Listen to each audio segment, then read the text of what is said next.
Je vais maintenant accueillir le général Christian Piquemal.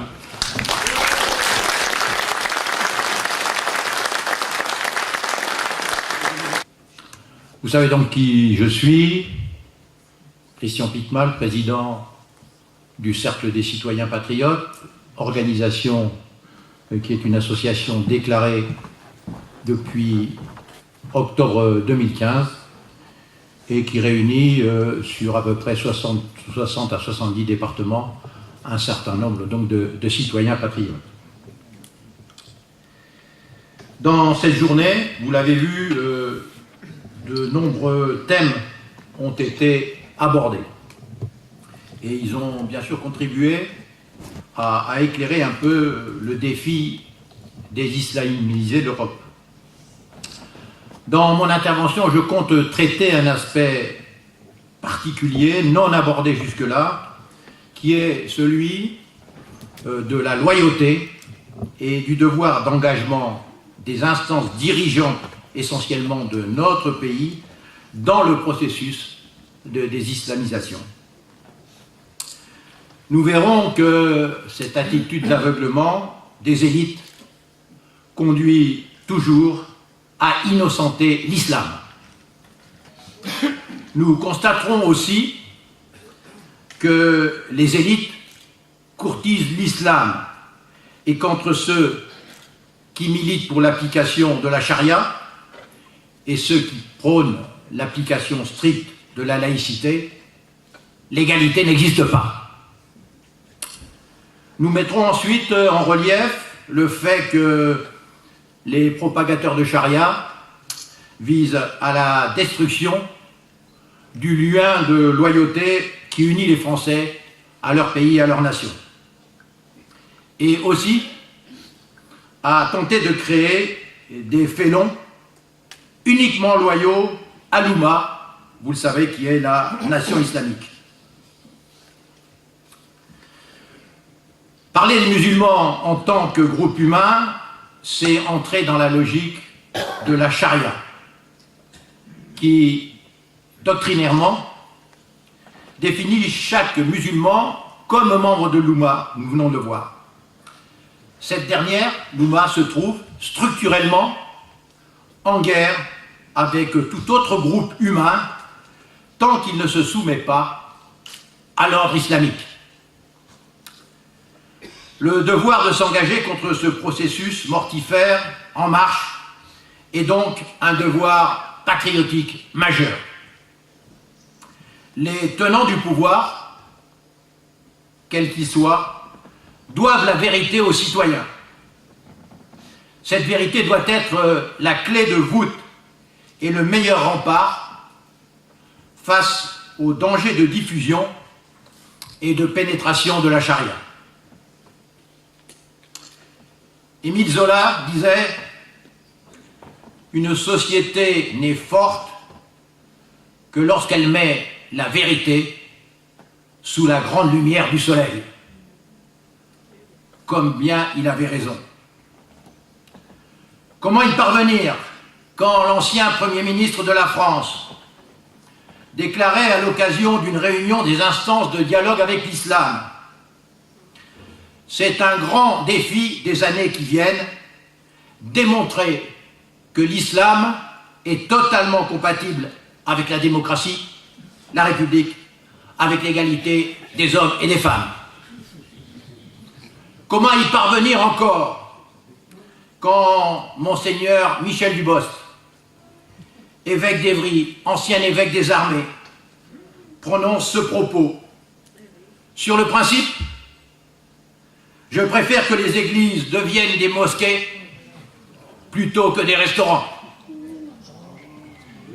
Par ces mots, on constate, hélas, que l'épiscopat catholique, dans sa presque totalité, a choisi la soumission à la charia.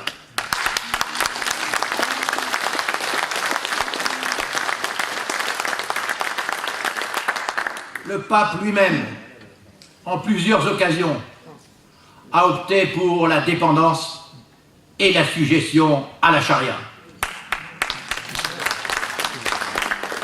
Il est clair que globalement, le christianisme s'est couché devant l'islam.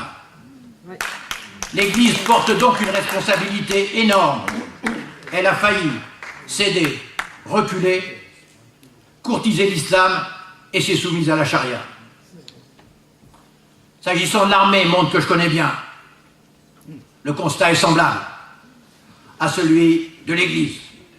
Soumission et omerta. Nous pouvons reprendre mot pour mot les commentaires d'un militaire interviewé. Les états-majors ne veulent pas voir. Ils ferment les yeux. C'est plus facile pour eux de faire comme si tout allait bien, alors qu'à l'intérieur, tout va extrêmement mal.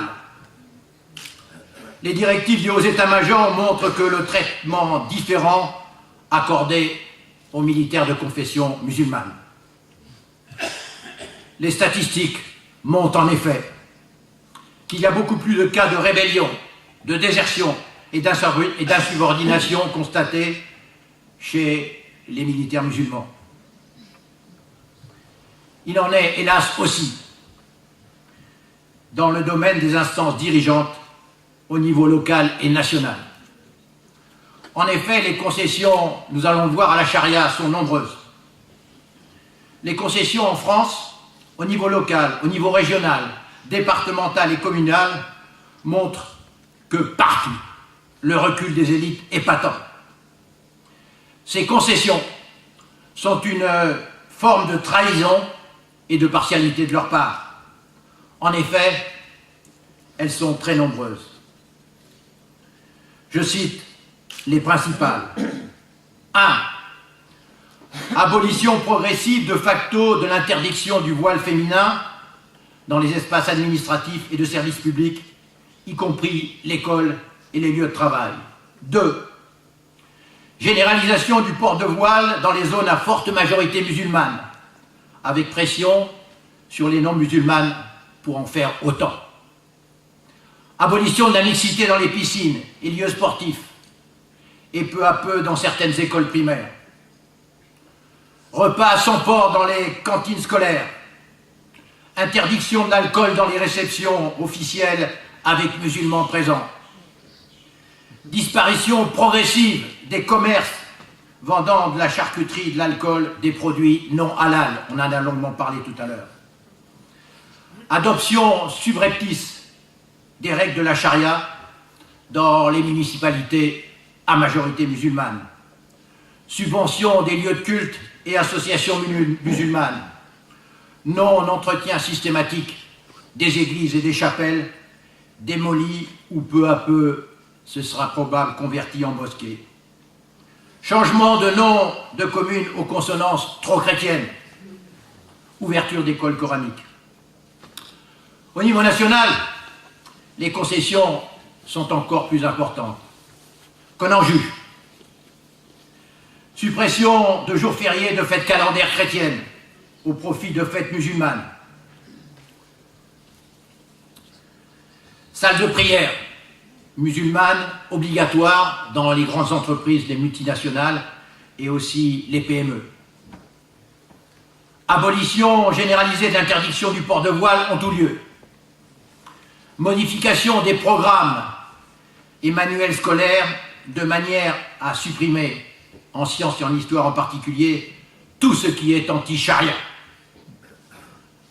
Durcissement des lois contre l'islamophobie et impossibilité progressive de toute critique des dogmes musulmans. Enseignement privilégié de l'arabe dans l'éducation nationale.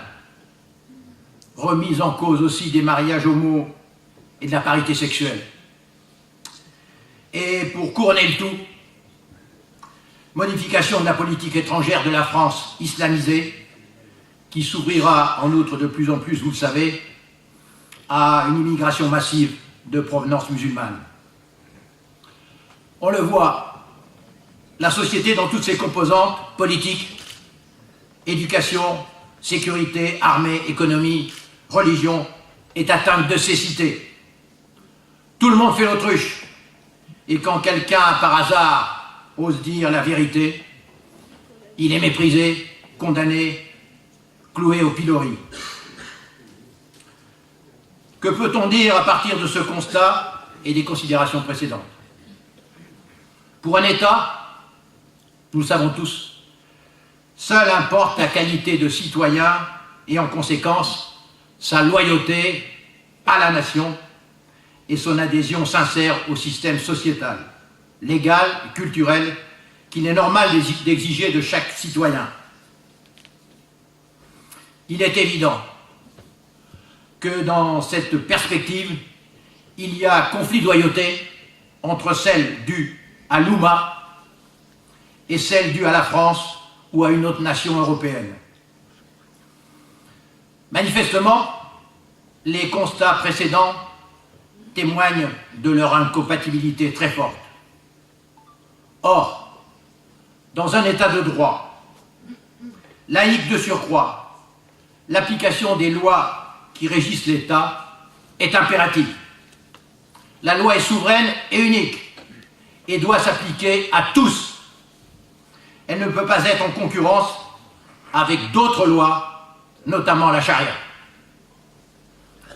Pour parvenir à ce résultat, il y a une condition cependant. La France doit retrouver l'usage de la parole libre et en faire une arme. Si le terrorisme se combat dans la discrétion et la patience, par le renseignement et l'infiltration, l'islamisme se combat par la parole forte et la vérité totale.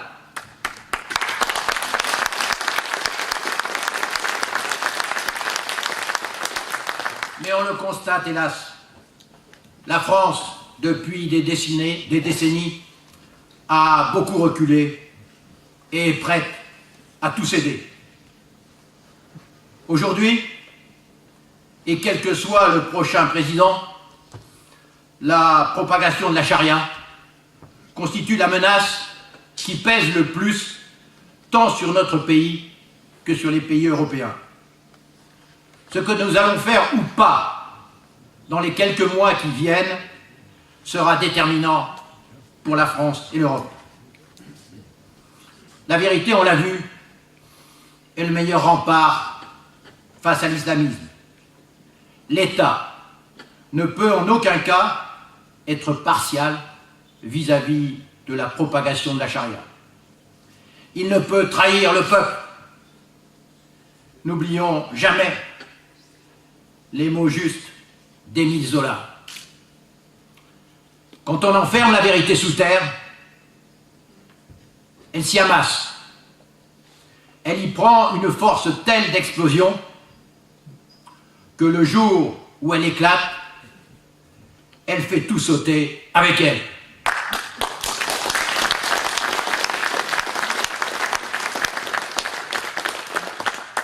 Et enfin, ceux de Georges Clemenceau, homme illustre. Il reste, vous le savez tous dans l'histoire, le tigre, tombeur de ministère, pourfendeur du régime. Mais c'était avant tout un grand républicain patriote qui aujourd'hui serait bien utile à la France.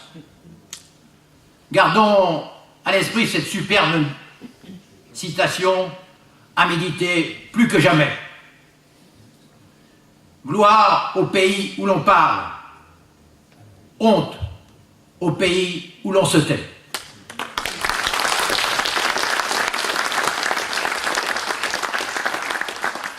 Ce sera ma conclusion.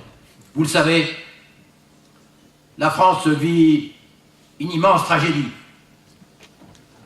À moins d'un sursaut de citoyens patriotes, elle risque d'en mourir.